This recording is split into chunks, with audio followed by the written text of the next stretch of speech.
बेगूसराय के बीहट में हुए रियासत सतही वॉलीबॉल टूर्नामेंट को मुनक्किद करने वाले नव भारत क्लब के सेक्रेटरी और बीहट नगर परिषद के साबिक सदर राजेश कुमार ने खिलाड़ियों, मेहमानों और सामाईन का इस टूर्नामेंट को कामयाब बनाने के लिए खास तौर पर शुक्रिया अदा किया।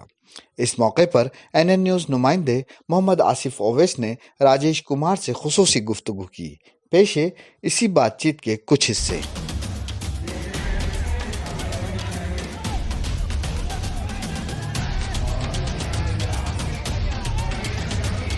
बताते चले कि जो वॉलीबॉल टूर्नामेंट स्टेट लेवल का हो रहा है, इसमें तकरीबन 30 टीमों ने पार्टिसिपेट किया है। उनके अलावा 30 टीमों में जैसे बॉयज़ की टीम भी थी और गर्ल्स की टीम भी। लेकिन इतने बड़े टूर्नामेंट का ऑर्गेनाइजेशन करने के लिए करवाने का अगर किन्हीं को क्रेडिट जाता है तो वो है नगर परिषद के साबिक चेयरमैन राजेश कुमार टूना जी, जो कि इस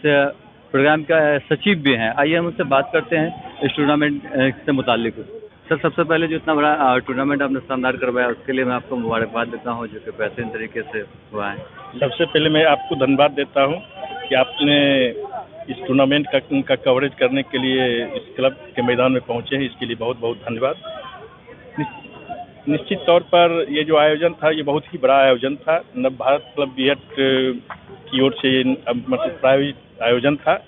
और आप देख रहे होंगे कि बेगूसराय जिले के जितने भी सम्मानित विधायक हैं, राजकुमार जी मटियानी विधायक, कुंदन जी बेगूसराय विधायक, रामरतन सिंह जी तेघरा विधायक, सर्वेश जी एमएलसी, रजनीश जी एमएलसी, सबों ने यहाँ पर अपनी उपस्थिति भी दी है और उपस्थिति ही नहीं है, उन लोगों का काफ़ी सहयोग भी रहा है, जिसके कारण ये आयोजन आज अपने आखिरी दौर से गुजर रहा है और ये मेरे समझ से एक सफल आयोजन भी है।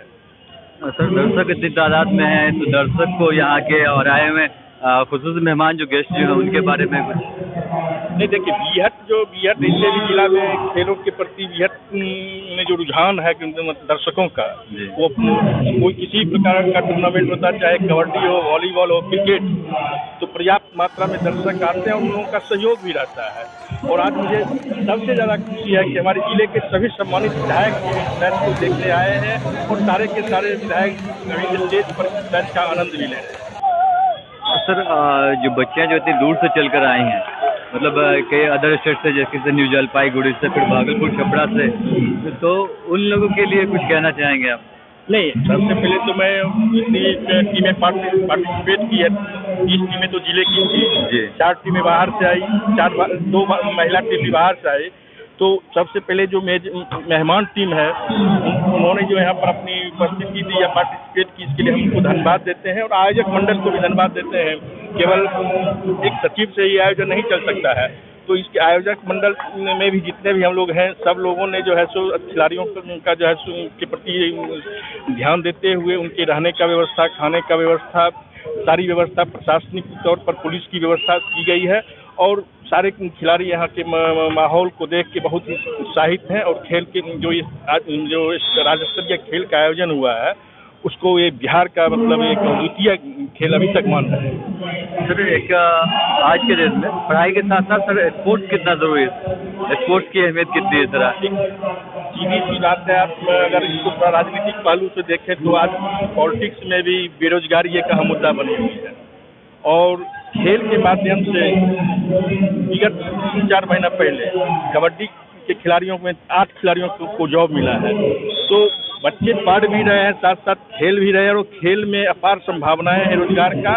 इसलिए इस खेल को हम लोग बढ़ावा दे रहे हैं और हमारे बेगूसराय जिला ही, केवल बीहट ही नहीं, बेगूसराय जिला के हर कोने में देखिए तो जितने भी अभिभावक श्रेणी से हैं और या खेल से जुड़े हैं, वो लोग खेल के प्रति इतने जागरूक कर रहे हैं बच्चों को कि आगे जाके उनको रोजगार मिले।